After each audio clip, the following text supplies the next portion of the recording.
Hi, Ceinwen. Hello. How are Hi. you? I just want to let everybody know who's watching that this is Ceinwen Giles, the founder of the charity Shine. Welcome, Ceinwen. Would you Hi. tell everybody who's watching just a little bit about what Shine is and why you set it up? Yeah, sure. So we are a national charity, so we try to cover the whole of the UK, although we're small, so we do our best. But we registered as a charity in 2012, and it was myself and my colleague Emma that founded Shine. So Emma was diagnosed with breast cancer when she was 29, probably about 14 years ago now. But she found it really hard, couldn't meet anyone her own age. When she went to her appointments with her mom, everyone thought her mom was in treatment, not her. And I met her a couple of years later. So she had started a sort of informal support group down in Poole, where she lives on the south coast of England. And I was diagnosed with stage 4 non-Hodgkin lymphoma in 2010, sorry, which I developed when I was pregnant. And kind of had a very similar experience to Emma in that I couldn't meet anyone my own age. And non-Hodgkin lymphoma is very much a disease of like the 75-year-old man. So when I met Emma, we kind of just became really good friends and started thinking about bringing what she had done to London. And so we tried that out, and it just kind of grew from there. And so now we have a whole range of services. In regular times, when there isn't a pandemic, we have a lot of in-person meetups. So we've got 19 networks across the country, including one in Edinburgh, which at the moment is covering the whole of Scotland, because we haven't really had a chance to get out much since we started that. But so we have Shine networks across the country, and those are all run by other younger adults with cancer, and they usually meet up. At the moment, they're doing Zoom meetings. And then we have a lot of other online programs. So we've got private Facebook groups. We've got a couple of 6-week online programs.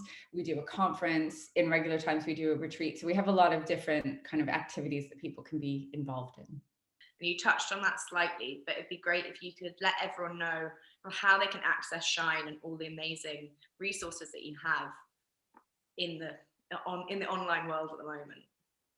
Yeah, sure. So, I mean, at the beginning of the pandemic, we kind of thought, oh my goodness, what are we going to do? Because we were running, hundreds of meetups a year for people. So, pretty quickly, we shifted all of that to Zoom. And I know that that can be tough for people sometimes to think like, oh, I'm going to join a Zoom meeting with people I don't know. But what we've tried to do is build in a few like little cushions around it. So if you are new and you're feeling a bit nervous, you're very welcome to email the network that you want to be in touch with, and the network leader, so our volunteer, will get in touch, and you can either join the Zoom call a few minutes early and chat with them. But we've also been running Zoom calls for people who are nervous about Zoom calls. So if you're feeling like, oh, I don't know, but it might help to just kind of do one where everyone's feeling the same and they don't all know each other, and you're not kind of, I don't know, interfering or being an interloper. You're welcome to do that as well. So we've just started running those, and actually we had one with, I think it was about 10 people a couple of weeks ago. And then, obviously our hope is you kind of get over your nerves a little bit and get to know people and think, oh, okay, I'll try and join another Zoom network. So we've got that. On a regular basis, like just for fun stuff to get to know people, we've got a book club, which is meeting once a month. We've got a film club, because, reading can be tough and concentration is really difficult at the moment. So actually I think it's this week, they're just watching 2 episodes of Black Mirror on Netflix and then discussing that. But it's kind of been themed, Christmas movies or that kind of thing. And then we've got a craft club as well. So like in a couple of weeks, we've got someone teaching everyone to crochet little plant pot holders. And then we're going to do pom-pom making for Easter. So just kind of crafty stuff, which is fun as well. But on top of that, we are running a couple of more established programs. So we have a program that's starting in March, which is called Shine Circles. And that is a program of small groups of people online, and everyone is kind of at the same stage. So we're running 2 circles in March, and one is for people living with an incurable diagnosis, and one is for people kind of living with the impact of cancer treatment. So a lot of people, some people might still be in treatment, but other people might have finished treatment, but be thinking, oh, actually my life hasn't quite gone back to normal like I thought it would. So every week we basically just have a topic for discussion, and it might be living with uncertainty, coping with grief, how do you tell your story to other people, and we usually just center the discussions around a specific tool, and then give people a lot of time to discuss things in small groups. So that's one program. And then our other program is called the Breakout Program, and we'll be running that again later in the year. That's also a 6-week program. So each of those are 6 weeks for 2 hours a week. And the Breakout Program it's a bit more content led. So anyone can join it, no matter what stage or type of cancer you have.